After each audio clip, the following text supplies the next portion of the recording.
Hola, bienvenidos a Ideas al Aire, el único programa en el que hablamos sobre creatividad, tecnología y descubrimientos personales.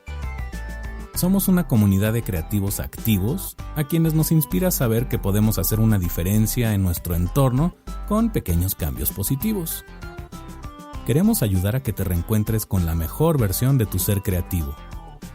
Cuando dejas de creer en ti, es cuando dejas de crecer.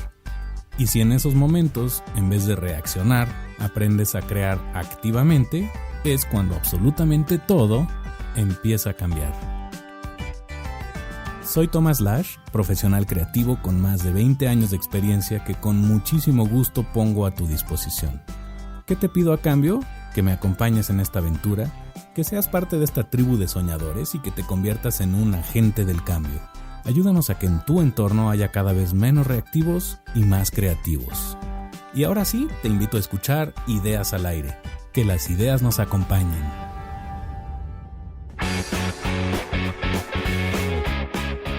Ya estamos de regreso. Esta es la segunda parte de la plática con Omar Vela y seguimos platicando sobre emprendimientos creativos. Sí, retomando un poquito la conversación donde nos quedamos, de nuevo, la creatividad la tenemos, las ideas las tenemos. La iniciativa la tenemos, la capacidad de emprender tenemos. Sí. Y sí, a veces tal vez falta ese creérnosla en la parte de la disciplina.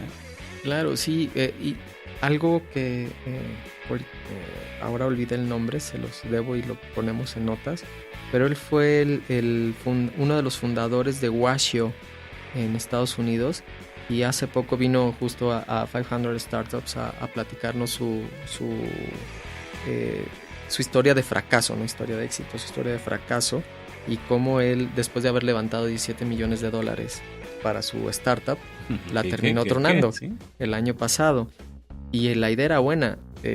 Básicamente era para resumirlo fácil, un Uber de ropa sucia, ¿no? Entonces iban por tu ropa a tu casa, un chofer independiente lo llevaba a una lavandería independiente, era doble colaboración y la lavaban y te la entregaban, ¿no? La idea sonaba bien, incluso fue bastante famosa. Levantó dinero, iban muy bien. Ajá. Y al final, bueno, les terminó pegando cuestiones de un tanto de logística, de decisiones, se gastaron el dinero muy rápido. Estoy como recordando algunos de los puntos que nos dijo. La parte legal los quemó muy fácil porque, bueno, no tenían tanto dinero para responder a las demandas que ahora le están haciendo a Uber, por ejemplo. Terminaron cerrando, ¿no? Y él lo que nos decía es que ustedes están en un ambiente, en un ecosistema bien padre. Yo quisiera estar en uno así, donde es tan difícil que te den dinero, que cuando logras tener una idea y un negocio, es decir, ya un producto mínimo viable, con buena atracción, y un inversor te hace una oferta, es porque en serio es muy, muy probable que funcione. Uh-huh. Sí, allá en Silicon Valley es más fácil que te den dinero, pero precisamente por eso hay más empresas o ideas de papel, ¿no? Y acá en México, la que logra salir es porque sí tiene con qué. Tiene la resiliencia y también ¿cómo se llama? Pues todo ese ímpetu y esas ganas de trabajar y de hacer las cosas, ¿no? Claro. Esa persistencia. Y está probado. Es decir, si lograste sobrevivir a la región 4 en México, es muy probable que si es realmente escalable y eres una empresa global, en Estados Unidos no tengas mayor resistencia. Y a mí me dejó pensando, pues sí, claro, todo el mundo estamos diciendo, no, es que vámonos a Silicon Valley, vámonos a San Francisco a levantar capital, y enseguida pensamos en hacer una Delaware Corp. Cuando un Y Combinator, un 500 sí, exacto. De estos, ¿no? Sí, cuando si logramos probar y logramos tener tracción en un mercado difícil como este, donde hay muchas cosas que te quieren poner el pie, cosas y personas que te quieren poner el pie, tienes todas las posibilidades de ganar en otros lados. Claro. Ahorita que mencionabas el MVP o el Minimum Viable Product, ¿qué herramientas recomiendas para nuestra audiencia? O sea, a veces hemos hablado un poquito del Canvas, del Business Model Canvas, del Value Proposition Canvas, pero nunca he podido profundizar un poco. Tal vez nos puedes ayudar a ver cuáles de estas herramientas siguen usándose, cómo funcionan, cuándo son útiles Y menciono todo esto porque la otra vez que nos vimos, como que tú y yo nos burlamos un poquito del concepto del FODA, ¿no? Que como que ya es un concepto medio anticuado y demás. Y casi nos tuvimos que quedar callados después de un ratito porque nos presentaron un FODA. Y a mí la reflexión con la que me quedé es que tal vez nosotros que estamos viendo hacia el futuro pensamos que estas herramientas como el FODA ya no se utilizan tanto. Y a la vez son herramientas muy útiles en algún contexto para ciertas personas. Y siguen siendo válidas, o sea, los principios del FODA siguen siendo muy buenos. Tal vez la ejecución ya no es tan interesante, tan moderna, tal vez ya nos aburrimos de eso. Claro. O como ya lo conocimos, tal vez ahora estamos buscando otras herramientas. Pero tú que has visto tantas otras herramientas a nivel de finanzas, a nivel de plasmar en papel alguna idea, ¿qué herramientas nos recomiendas como para tratar de bosquejar una idea de un negocio, un emprendimiento?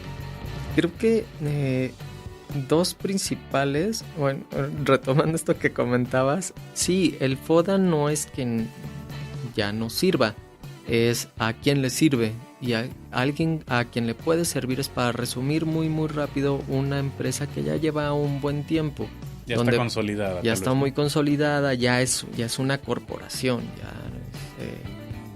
ya tiene algunos años funcionando, donde es más fácil por conceptos ver muy o necesitas ver muy resumido, muy resumido tus posibles fortalezas, oportunidades y amenazas. Pero por ejemplo el Canvas, el Business Model Canvas me parece muy bueno, o una excelente herramienta para los que estamos empezando y que todavía no llegamos al market product fit o al producto que realmente resuelve o necesita o quiere el mercado o nos va a pedir el mercado. El mercado me refiero a la gente. Tus clientes me quito, sí. Nuestra tribu yendo hacia los conceptos de Seth Godin, que es un libro que me gusta mucho. Es una herramienta no solo comparándolo, yo veo el FODA como una Polaroid. Okay. Y veo el Canvas como un widescreen que sacan ahora los celulares. Como un panorámica. Una panorámica, exactamente, donde podemos ver acá en el FODA tenemos 4 píxeles. La idea es pintar dentro de un canvas, dentro de un lienzo, la mayor cantidad de la fotografía posible. Y además es más flexible. Algo que se nos olvida. Un bosquejo, no es una fotografía de alta definición tampoco. Sin embargo, exacto, es más amplia o más tiene más campo de visión. Exacto. Uh-huh. Y ahí lo que se nos olvida aplicar es que tiene que ser flexible. Vemos o abordamos el Canvas como si fuera un FODA. Pero casi desechable o modificable, ágil. Ágil, sí. Y sin apegarnos a él. Hace poco que estábamos relanzando la página, el e-commerce de la marca, le decía a mis chicos de desarrollo, les quedó genial, me encanta, está padrísimo el diseño. Es justo la experiencia que yo como usuario me gustaría tener. Pero no nos encariñemos con ella. Uh-huh. Quien nos va a decir cómo realmente tiene que ser es el usuario. Uh-huh. Entonces, ya les digo, me encantó, excelente trabajo. Pero no nos encariñemos porque esto en cuestión de días se va a mover. Sí, o nuestra percepción de la validación puede diferir de la que está allá afuera. Exacto. Y de la misma forma el Canvas. Puedes quebrarte la cabeza siendo muy creativo y tratando de pintar y plasmar todas las ideas que aplican para tu idea de negocio ahorita o hasta donde lo tengas, en MVP o en una validación, pero tienes que saber que por más bonito y muy bonitos colores que le hayas puesto, no son tuyo. Más que sí, exacto, y no son más que post-its. De hecho, así es como me gusta trabajar. A mí me gusta para los que no han oído mucho de esto, el FODA es una manera de analizar fortalezas, oportunidades, debilidades y amenazas. Uh-huh. Las fortalezas y debilidades son internas, las oportunidades y amenazas son externas, y vas combinando esto para básicamente sacar un par de estrategias, ¿no? Una estrategia ofensiva hacia el mercado, otra estrategia defensiva, etcétera. Es muy revelador cuando lo haces bien. Claro. Pero como dices, tal vez el FODA ya es una herramienta como para alguien que está un poco más consolidado, uh-huh, en el aspecto de que ya no estás empezando un proyecto. En cambio, un Canvas de Alexander Osterwalder y otros muchos que se pusieron a juntar informaciones primero validar si lo que estoy ofreciendo es valioso para otros, ¿no? Una propuesta de valor, un Value Proposition Canvas. Y de ahí sale la idea para desarrollar un negocio. Entonces, ¿cómo justificarías un negocio? Y en vez de crear el negocio, creas un producto mínimo viable, que es el Minimum Viable Product, ¿no? Sí, exacto. En vez de hacer un producto definido, determinado, haces un prototipo. Y sí, pues, se ha usado muchísimo en todo el ambiente de startups. Pero no sé si hay otras herramientas ya más depuradas que se estén usando, como los sprints de Google y otras. Sí, pero yo pondría en la mesa más la experimentación afuera con el cliente. Me gusta mucho que justamente se dice en Lean Startup, es si tú tienes una idea no pueden pasar más de 36 horas sin que un cliente la toque. Uh-huh. Y yo soy pues, casi toda mi carrera en finanzas, ¿no? Una buena parte de mi carrera en finanzas la desarrollé en planeación financiera y planeación de negocios. Y es muy bonito y es muy necesario. Sí hay que hacer planeación de negocios, sí hay que hacer estrategia. Sí, no se puede hacer el wishful thinking, ¿no? El claro. Tener la idea o el ideal de que todas las cosas van a salir bien y el optimismo así exagerado. O ni siquiera saber a dónde vas. Ajá, sí. Pero no hay ningún plan, y eso lo decimos mucho los financieros, pues el papel aguanta todo. Pero no hay ningún plan perfecto, ¿no? Claro, y el Excel aguanta todo, pero no hay plan financiero que soporte al primer cliente, uh-huh. Ni plan de negocios que soporte al primer cliente. Entonces, antes de sentarte a hacer y a usar todas estas herramientas, utilicen las que les sean convenientes, con las que se sientan a gustos. Todas son buenas, siempre y cuando las utilicen honestamente y bien. Es decir, no se vale medio hacer FODA y medio hacer Canvas, ¿no? Uh-huh. Tomémosla y apliquémosla. O dejar un Canvas a la mitad y nunca salir a validar un prototipo, ¿no? Exacto, primero lo que decimos, construyamos para aprender, o para pensar, no pensemos para construir. Claro. O sea, construimos algo muy en el sentido de experimentación, en esta idea o en esta línea de científicos, ¿no? De laboratorio, sí. Y con algunos de mis alumnos hago la broma de que incluso lo tenemos que hacer muy a lo National Geographic. Hacemos algo que se parece o construimos algo para ponérselo al cliente enfrente o a nuestro posible cliente o a la persona enfrente, y luego nos retiramos y analizamos como si estuviéramos haciendo una investigación. Sí, casi como un antropólogo que se hace a un lado y observa. Sí, claro, tal cual. No se involucra en el proceso. Y ojo, eso que construimos y le presentamos al cliente no necesariamente es el producto que tenemos en la cabeza, es algo que nos va a servir para aprender. Uh-huh. Y nos retiramos y vemos la reacción y tomar nota. Y después de tomar nota, sentarnos a analizar qué es lo que obtuvimos y construir un nuevo experimento para llegar a donde el cliente nos dice, o los clientes nos dicen, qué es el valor que están buscando y qué es lo que ellos consideran como valor, que puede ser muy distinto a lo que nosotros tenemos en la cabeza. Realmente es una percepción de ellos contra una percepción tuya. Sí. Entonces, patente está el que no te... O sea, sí te tienes que involucrar en el proceso de crear algo, y a la vez no tienes que tomarlo personal cuando la gente no está de acuerdo con ese concepto, o no te tienes que enamorar de tu producto, sí, ni de la idea, porque eso a veces hace que pierdas la perspectiva. Totalmente de acuerdo, y esa perspectiva es bien sensible y tenemos que cuidarla mucho, porque pueden haber dos cosas.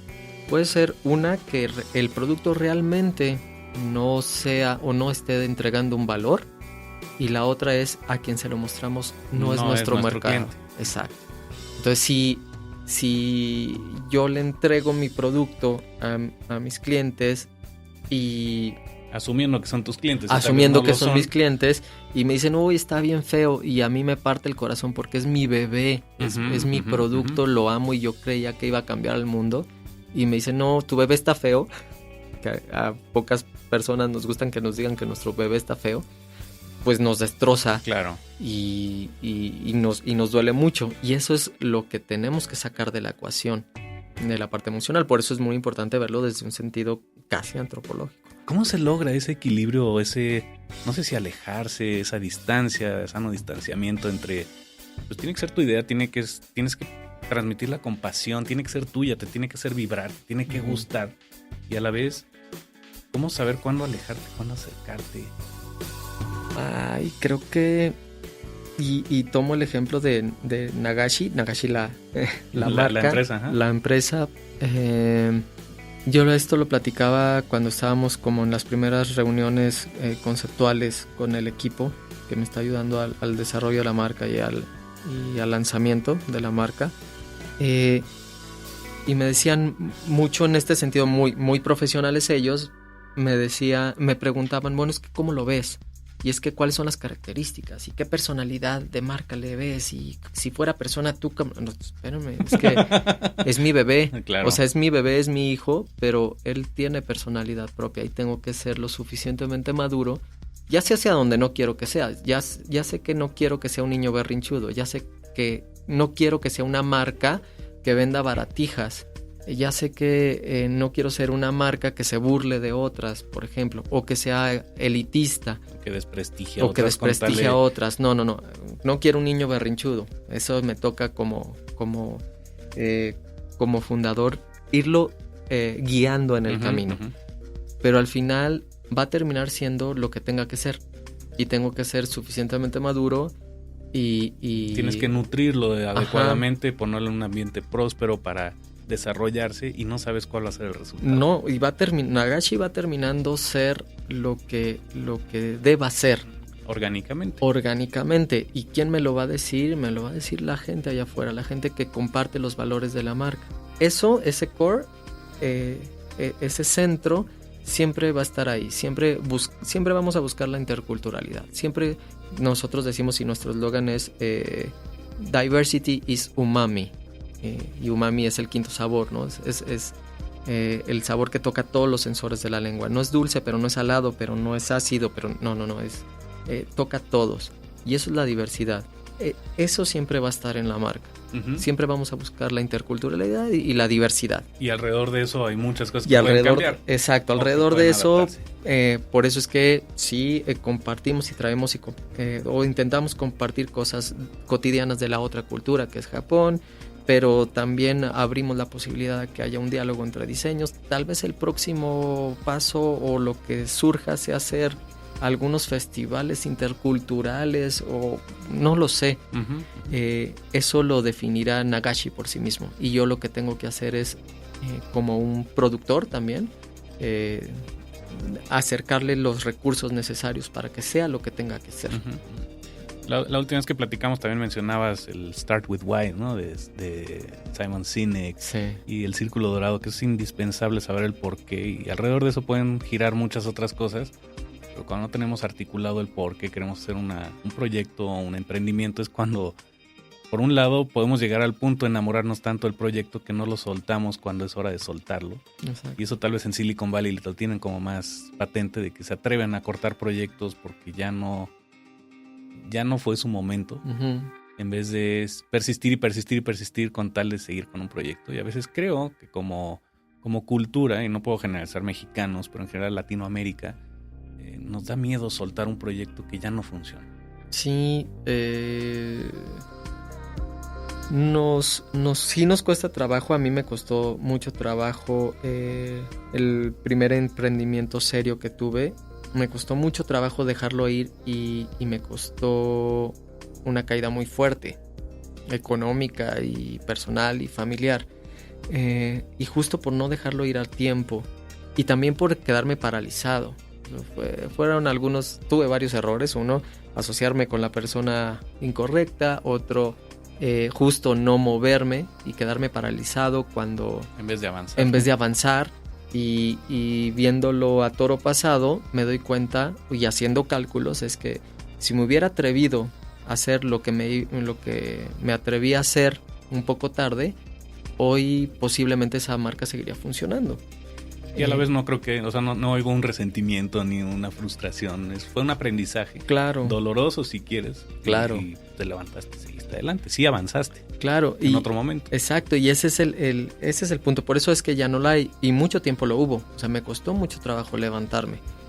Hasta que me di cuenta que lo que tenía que hacer era levantarme y que yo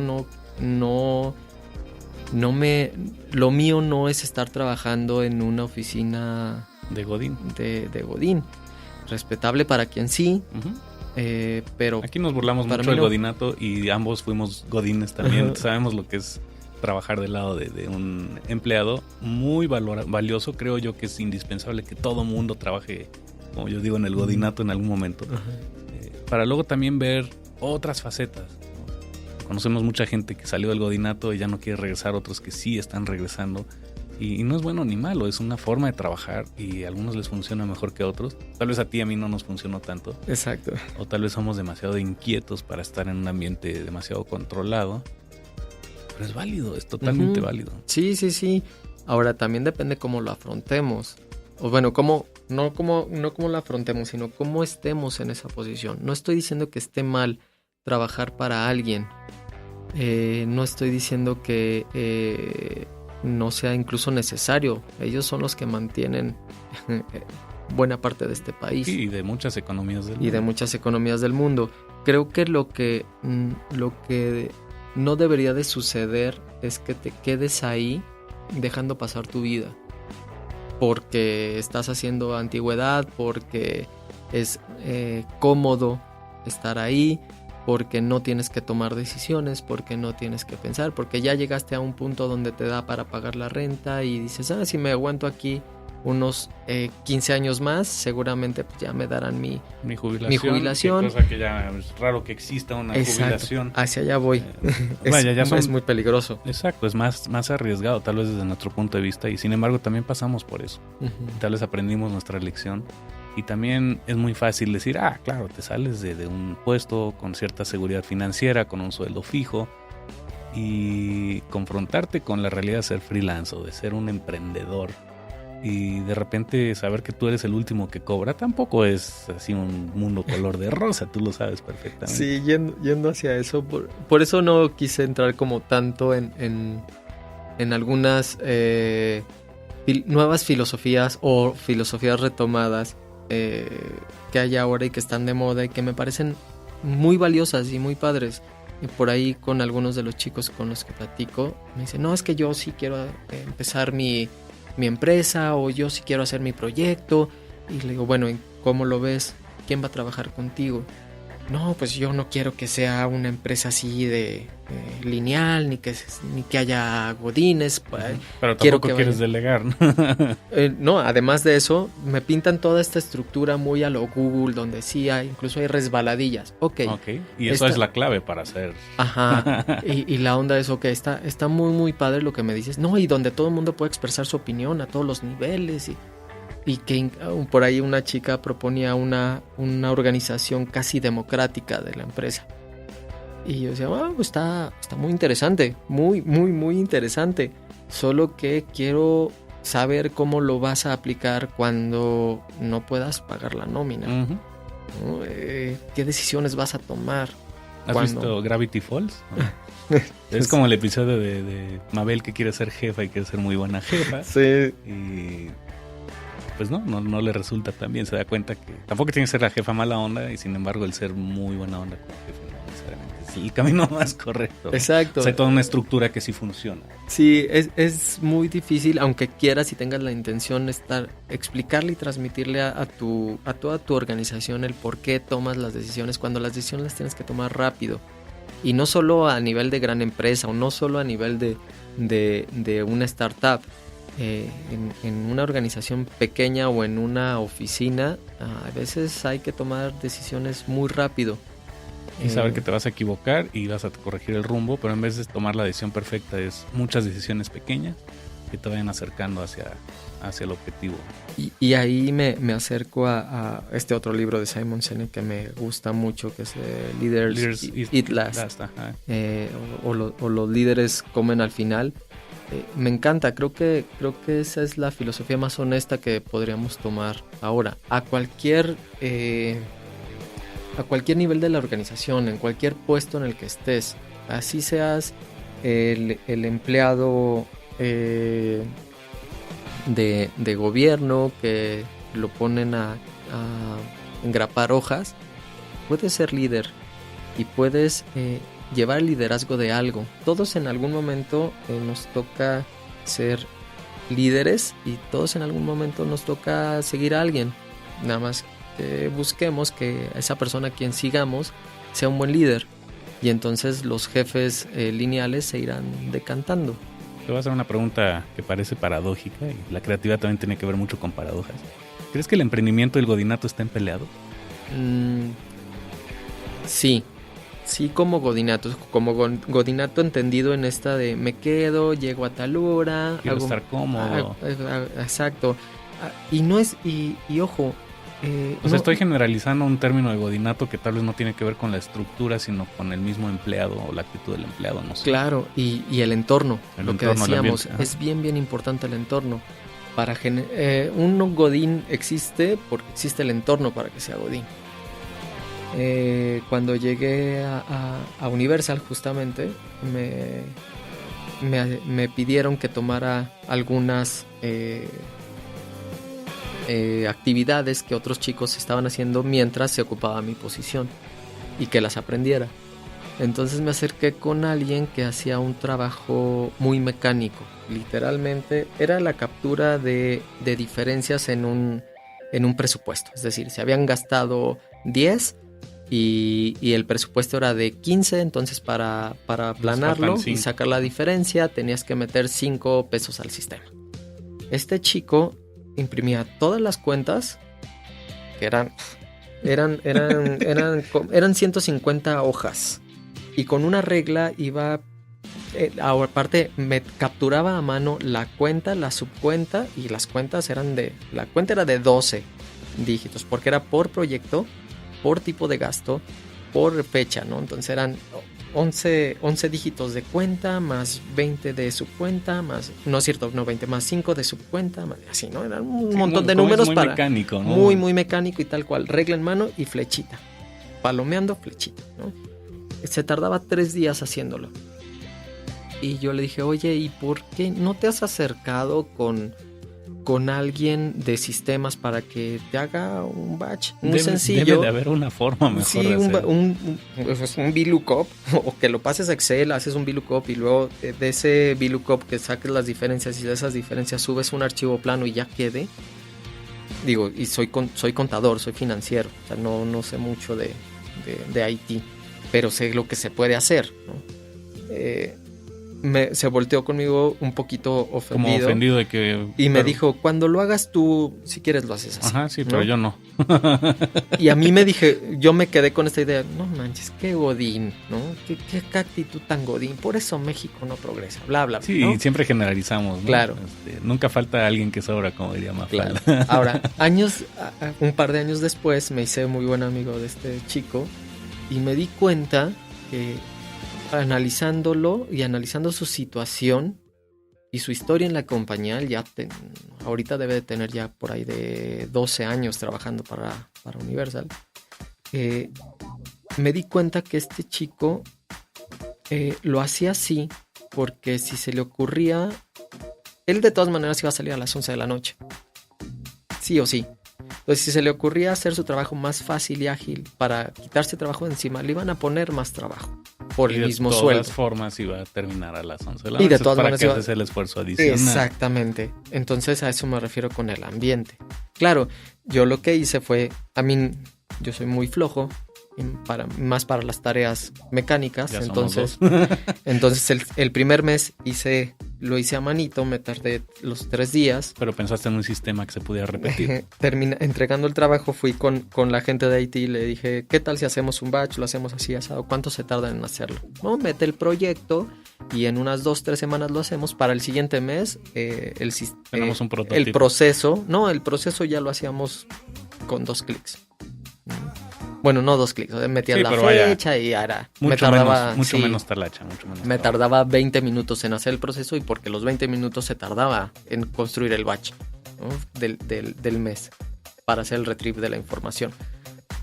Es como lo quieras ver tú. Sí, la eficiencia se puede medir de diferentes formas. Claro, puedes estar en un puesto dentro de una empresa, en un sistema jerárquico y tomar la decisión entre si eres godín o no. Sí, aquí al margen de que si godinato o no, creo que también lo he manifestado últimamente con un test que estoy desarrollando para ver qué tan creativos o qué tan reactivos somos. No me refiero a reactivos como una palabra despectiva, es simplemente poner al revés las letras, ¿no? Son las mismas 9 letras. Sí. Si empiezas primero poniendo demasiadas reglas o restricciones, a veces el proceso creativo no fluye, de la misma forma que hace rato mencionabas lo del análisis, ¿no? La curiosidad probablemente es mucho mejor o mejor aplicada cuando viene al principio. La C es curiosidad, obviamente, que las restricciones o el análisis y demás, ¿no? Pues al margen de que si es un tema de godino o no, tal vez mencionabas que eres flojo, yo también soy muy flojo, pero flojo no es necesariamente estar tumbado todo el día sin hacer nada, sino que se nos ocurren o nos desespera tal vez ver que las cosas se pueden hacer de otra forma y no se hacen de otra forma. Exacto. Y buscamos la manera de que se logre eso. Y a veces la sobreanalizamos y a veces no. Sí, y bueno, yendo o regresando entre si quitamos que ese es el concepto de Godín, o quitamos ese concepto de Godín y más bien hablamos, o entre comillamos el godinato como la gente que trabaja para alguien más, con el startupero o el independiente o el creativo, sí, ahí sí van totalmente de la mano. O sea, siempre vamos a necesitar que alguien nos ayude o ayudar a alguien, ¿no? Entonces en ese momento nos convertimos, entre comillas, en su empleado o en su colaborador. Ahí sí, definitivamente, nadie puede hacer un proyecto solo. Solo, sí, y la estructura y la libertad creativa no están peleados tampoco. Claro, pero entonces, si vas a tomar el papel de líder, tienes que tomar también todo el tamaño de la silla. Con esto me refiero a lo que viene con la posición. Creo que por ahí en una de las conferencias Simon Sinek habla de esto, de que un funcionario muy importante de Estados Unidos va a dar una conferencia y lo tratan súper bien y al siguiente año regresa, pero ya no tiene esa posición y entonces lo tratan como cualquier otro. Y esta persona reflexionaba y decía, claro, porque todos los beneficios son de la posición, son de la silla y nosotros tenemos que aprender eso. Que esa es otra y eso es muy regresando a lo marcial japonés, eso es muy samurái. La palabra samurái significa el que sirve. Las posiciones de poder o la posición de liderazgo es una posición de servicio y nosotros tenemos que meternos, si vamos a tomar esa posición, tenemos que meternos en esa camisa, en la camisa del servicio. Nosotros servimos al proyecto, nosotros prestamos el servicio del liderazgo al proyecto, a la empresa, a nuestra gente. Nosotros tenemos que ver por nuestra gente para que ellos puedan ver por el proyecto. Y eso es lo que atrae también que las cosas funcionen. Sí, pero la responsabilidad es mucha y hay muy pocos que están dispuestos a tomarla y hay algunos que estamos dispuestos a tomarla, pero cuando vemos los cocolazos nos damos cuenta de que es muy difícil de tomar, ¿no? En la teoría y en el sentido romántico es bien bonito, ¿no? Te sientes Leónidas, pero Leónidas estaba hasta el frente y era el primero que recibía los trancazos, ¿no? Y ya cuando te duele es cuando no te levantas o cuando ya no quieres volver a levantarte. Sí, y es difícil porque o no es difícil, es complicado. Es un reto, ¿no? Es un reto digno de aceptar y tal vez la clave ahí es el liderazgo, hasta dónde estás dispuesto a liderar o qué tan importante te hace vibrar un proyecto en vez de simplemente un emprendimiento X que tenía que terminar. Claro. Pero aún así está el aprendizaje. Y entonces toma mucho sentido esto que nos dicen que tienes que, si vas a hacer un proyecto, tiene que ser porque te apasiona mucho. Sí, claro. Te tiene que súper apasionar lo que vas a hacer porque hay veces en las que no lo ves. No lo ves y las cosas simplemente no salen, no se dan aún con todo el esfuerzo que le pones, no se dan. Y lanzas un producto al mercado incluso después de haberlo testeado varias veces y haber hecho tus investigaciones y bajar tu nivel de incertidumbre lo más que puedes y lo sacas al mercado. Y estás enfriando la champaña en el congelador, bueno, en mi caso cerveza, y y lo sacas y entonces, estamos live, bien, ya está arriba y oyes grillos, ¿sí? Y no pasa nada. Y es frustrante porque pues, tú creías que lo tenías ya, bueno, no todo resuelto, pero que habías logrado resolver muchas cosas y no pasa. Sí, creo que tal vez nada más como mención y para paréntesis, creo que el Canvas, sobre todo el Value Proposition Canvas y el Business Model Canvas, de las cosas que a mí más le doy como valor esencial a eso, es el hecho de que puedes bajar las expectativas a un nivel un poco menos alejados de lo que puede llegar a suceder, ¿no? Entonces tal vez es una manera de cuidar que las expectativas no se salgan de control. Claro. Y digo que siempre quiero hacer esta pregunta. Es la pregunta de la máquina del tiempo, ¿no? Me gusta preguntarle a mis invitados si el hubiera existiera y pudiera regresarte en el tiempo, así estilo Back to the Future. Y si te regresaras a reencontrarte contigo mismo hace unos cuantos años, ¿qué harías? ¿Qué te dirías? Híjole, ¿hace cuántos años? Tú defines, tal vez 20 años, o sea, cuando tenías 20 años. Uy. Si pudieras regresarte en tu vida a darte un consejo o a reencontrarte contigo mismo, ¿qué verías? ¿Qué harían los dos? Si regresara con Omar de 20 años, le diría, síguele, se va a poner esto muy interesante, los siguientes años van a ser muy difíciles, pero vas a aprender mucho. Y toma en cuenta que Omar de 7 años tenía más razón que tú. Y después si pudieran, creo que no le echaría a perder todas las emocionantes, ¿no? Las emocionantes sorpresas con las que se van a enfrentar. Pero creo que eso le dejaría algo, ¿no? Y cuando tuviera los problemas a los que se enfrentó, le seguiría sonando. ¿Por qué me dijo este Omar del futuro que el Omar niño tenía más razón que yo? Y a lo mejor eso le hubiera ayudado a tener menos gastritis o a ser un poquito más tolerante a la lactosa. Al Omar de 7, 8 años, que quería ser inventor, que jugaba a navegar su propio barco, literalmente.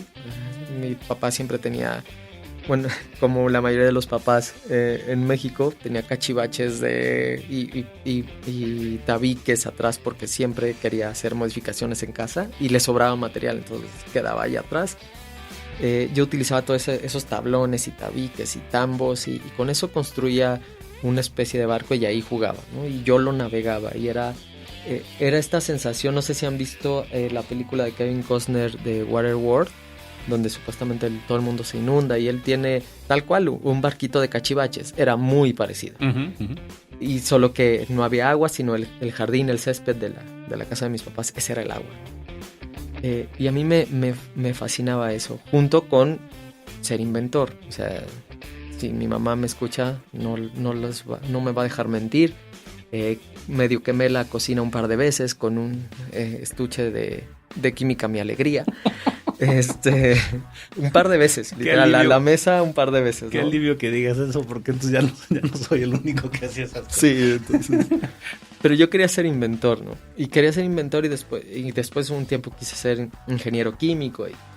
Pero al final era eso, no me había dado cuenta en mi realidad o en la realidad en provincia, en los cortos 80s, bueno, en los medios 80s, no me había dado cuenta que décadas después esto se iba a llamar hacer startups, ¿no? O hacer emprendimiento.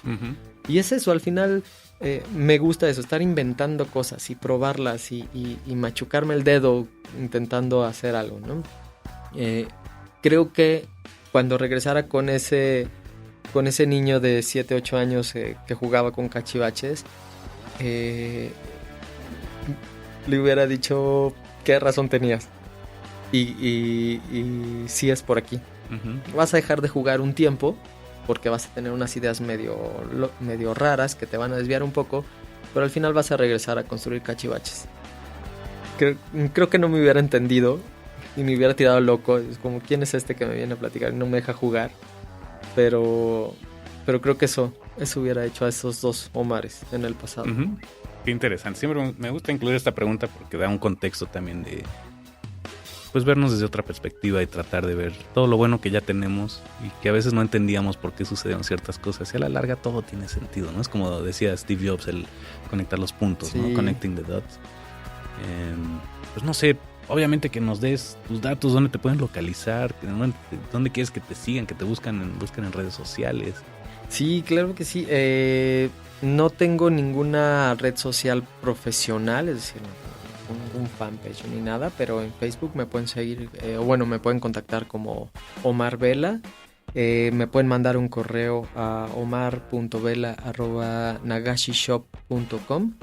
No soy activo en Twitter, soy más medio stalker de Twitter, o sea, más bien me dedico a observar lo que pasa en Twitter, pero soy muy poco activo.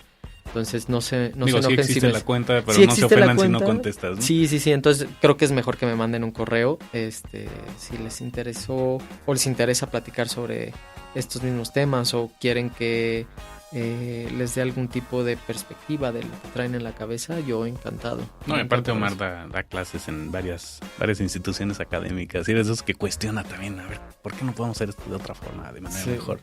Entonces, una de las razones por las que te invité fue esa, porque considero que eres alguien al que le gira el coco con una velocidad impresionante, pero también con una realidad tangible de hacer las cosas y de que sucedan en vez de que simplemente se queden como teorías, ¿no? Sí.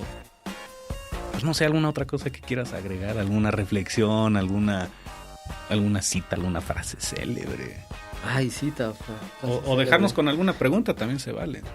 Yo les dejaría para que se respondieran a sí mismos, porque no es una respuesta que yo pueda darles, incluso yo no la tengo para mí mismo. Es honestamente, muy honestamente, ¿qué les está impidiendo hacer lo que quieren hacer?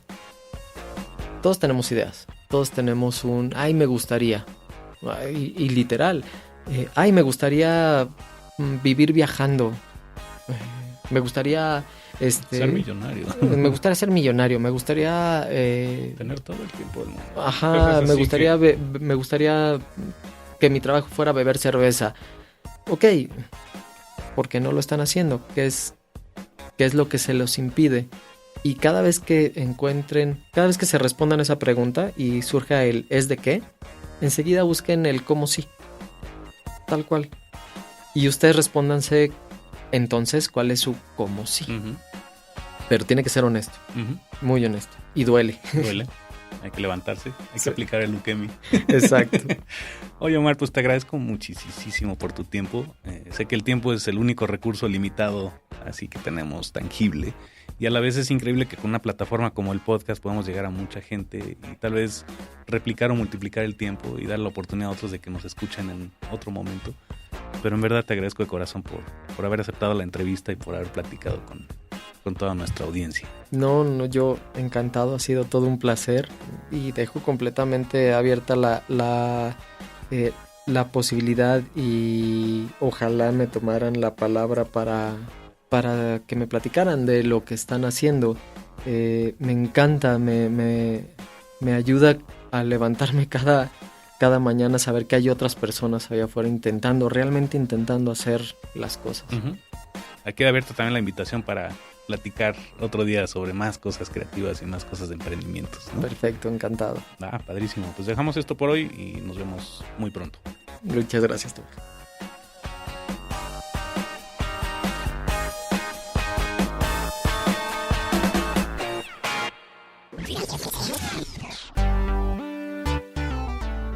Y así es como cerramos una emisión más de Ideas al Aire.